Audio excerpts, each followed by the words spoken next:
Oi, gente, eu sou Marilu Balbo, psicóloga, doutora em análise do comportamento.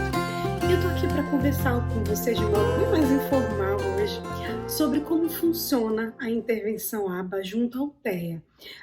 Falando de estrutura mesmo, gente, porque eu sei que a gente está acostumado a uma intervenção da psicologia muito mais tradicional, né? Então é aquela intervenção onde eu vou uma vez por semana, são sessões que duram 50 minutos e a criança fica com o profissional sozinha, a gente não entra. E essa estruturação é o que a gente tem como ideia do trabalho de um psicólogo. Quando a gente se depara com como funciona a intervenção ABA, principalmente junto ao TEA, mas também essa mesma estrutura pode ser usada com clientes com síndrome de Down, com clientes com déficit intelectual, em vários outros casos também, né? A gente fica meio perdido até. Mas vamos falar ao TEA. Quando a gente fala da intervenção ABA com autismo, um dos componentes é a questão da intensidade da intervenção. Uma das maiores recomendações é essa. Quando a gente fala de intensidade, existem algumas divergências na literatura, mas todo mundo vai falar mais ou menos de mais de 20 horas até 40 horas semanais de intervenção, tá? Então, se recomendando de 30 a 40 como ideal. Sim, tudo isso. Eu sei também que isso assusta um pouco, tá bom, gente? Mas lembre que a intervenção é feita muito com brincadeira, de modo que seja muito gostoso para a criança, que ela queira estar ali, que ela goste de aprender. Isso é muito importante quando a gente está falando de intervenção ABA, tá? Mas uma coisa que acontece é essa questão da intensidade, gente. E aí, como conseguir 30, 40 horas semanais, né? Parece uma carga horária infinita, assim, quando a gente olha. Então, como eu vou fazer? Eu vou ter que pagar um psicólogo que vai ficar com o meu caso do meu filho atendendo por 20, 30, 40 horas? Então, seria necessário um psicólogo para cada criança? Já pensou? Isso seria inviável, impossível. A gente nem tem no Brasil profissionais suficientes para darem conta dessa demanda, né?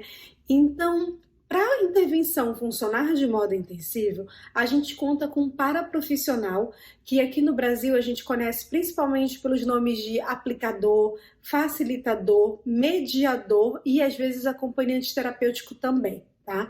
Então, esse profissional, em geral, ele é um estudante de psicologia, às vezes de outras áreas também, pedagogia, fono, TO, então pode ser de repente estudante de outras áreas. E esse estudante é como se ele fosse um estagiário, digamos assim.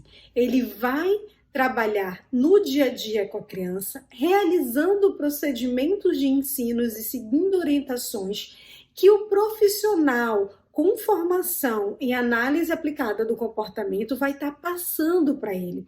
Então, em geral, esse profissional vai passar por escrito, inclusive, o que ele deve fazer, como ele deve fazer, o que ele deve ensinar. As atitudes deste paraprofissional, elas são seguindo essas orientações de alguém que tem capacitação para supervisionar o caso. Tá? E aí a gente às vezes vai ter por exemplo, o aplicador que vai para a escola, e aí só aí quando a gente trabalha com a escola, por isso que eu falo tanto da importância do trabalho com a escola, só aí a gente já ganha 20 horas, né? Quando eu tenho a equipe da escola capacitada, treinada, um aplicador treinado. Eu vou fazer um vídeo só falando sobre a aba na escola para vocês, tá bom? E aí eu já ganho essas 20 horas e eu tenho essa pessoa também indo em casa, de repente, por mais 2, 3 horas, 4 horas por dia, e aí eu ganho mais horas também. Se eu tenho a equipe dos pais também capacitados, aí pronto, a intervenção é o tempo todo, né? Que é o que a gente sonha, é o que a gente quer, é o que a gente trabalha para, tá? Então, esse paraprofissional, né, como eu estava falando para vocês, ele vai realizar essa intensividade, ele vai fazer com que essa intensividade aconteça. E aí você vai ter alguém que vai estar trabalhando ali junto com aquele caso. Existe, muitas vezes, níveis de conhecimento das pessoas que vão estar atuando no caso. É muito comum que existam equipes de trabalho. Nos Estados Unidos, a gente vai ter a figura do BCBA, que é o responsável, digamos assim, geral pelo caso, ou BCBAD, né? Que inclusive é o meu caso, é a minha formação. Você vai ter um BCABA, que é como se fosse uma pessoa que ela ainda não tem todos os requisitos do BCBA. Por exemplo, ela não necessariamente tem mestrado em análise do comportamento, como é requisito para um BCBA. Ele tem que ter, no mínimo, mestrado em análise do comportamento, né?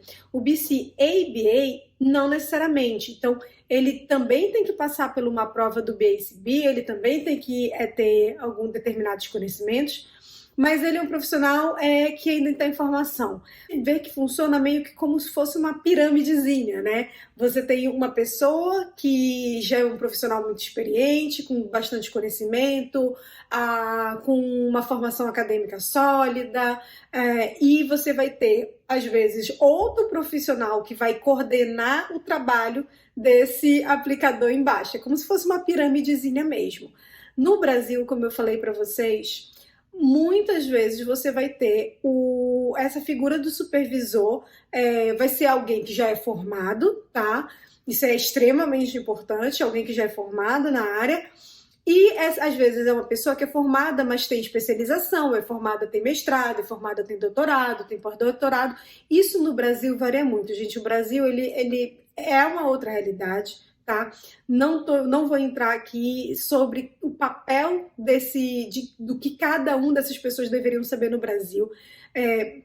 Eu acho que essa é uma discussão muito importante. Eu vou deixar o link aqui embaixo para o que está sendo discutido pela BPMC, né, hoje em dia, o que a Comissão de Desenvolvimento Atípico recomenda que cada profissional saiba, quanta experiência precisa ter, quais conhecimentos a pessoa precisa dominar. Vai estar o link aqui embaixo para quem quiser ver isso com detalhes sobre o que a comunidade comportamental tem discutido na área. Tá? Meu papel hoje aqui, vamos voltar para os paraprofissionais, certo? Então, essa pessoa, ela ainda não tem habilidades para tomar muitas vezes decisões sozinha, apesar de muitas vezes ela vai ter que tomar decisões no momento, mas depois ela vai buscar supervisão sobre isso. Ela ainda não tem habilidades para coordenar o caso, escrever programas, relatórios, mas ela tem que ter um domínio grande também de análise do comportamento, de manejo de comportamento, de registro de dados, de como eu coleto, como eu passo por gráfico, porque isso tudo faz parte da atuação desses profissionais, tá? E que são peças essenciais para que funcione a intervenção. Uma outra forma da gente estar atuando... e aí, como funcionaria? Vai ter diferentes sistemas. Por exemplo, na Iluminar, o cliente pode vir para ser atendido dentro da Iluminar pelos paraprofissionais nossos mesmos, tá? Então, eles vão ser atendidos aqui dentro por determinada carga horária, todos os dias, toda semana. Ou o atendimento pode ser domiciliar. Então, esse paraprofissional vai até a casa do cliente, da mesma forma que alguns vão até a escola, tá?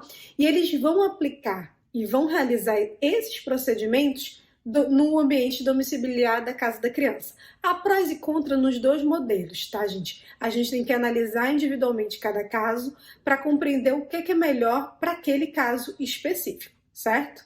Só que a gente sabe, gente, que a realidade econômica no Brasil não é tão simples assim. Então, imagina você pagar o aplicador, pagar o coordenador do caso, isso tudo vai onerando muito. Então, junto a isso, uma forma da gente trabalhar é na capacitação e treino dos pais. É ensinando os pais para realizarem a terapia ou realizar o máximo possível de intervenção. Há muita discussão sobre até quanto os pais devem realizar ou não, porque isso traz um ônus muitas vezes também emocional, de responsabilidade, mais uma carga de trabalho. Então existe toda uma discussão sobre isso. O fato é que muitas vezes essa é a única realidade para muitas famílias. Então muitas famílias elas precisam do treino dos pais que seja feito para que se consiga intervenção. Na minha opinião, tá? E aí aqui Marilu falando, eu acho que se você tem uma família que não pode ter aplicadores e que ela só pode investir, por exemplo, em 1 hora, 2 horas com um profissional, esse profissional, na minha opinião, tá? Deveria investir em treino de pais. Fazer com que esses pais consigam transformar essa 1 hora que eles conseguem ter em 20, em 30, em 40. Então, eu sou uma defensora de treino de paz, né? Meu doutorado foi na área.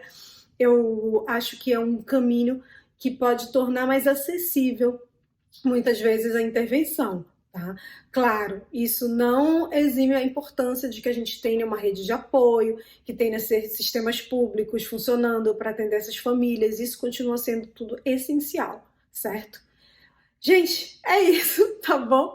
A gente fez hoje um vídeo bem rapidinho mesmo, era só para esclarecer isso. Eu sei que para muitas famílias, quando chega e descobre que vai ter um aplicador, o que é isso? Como é?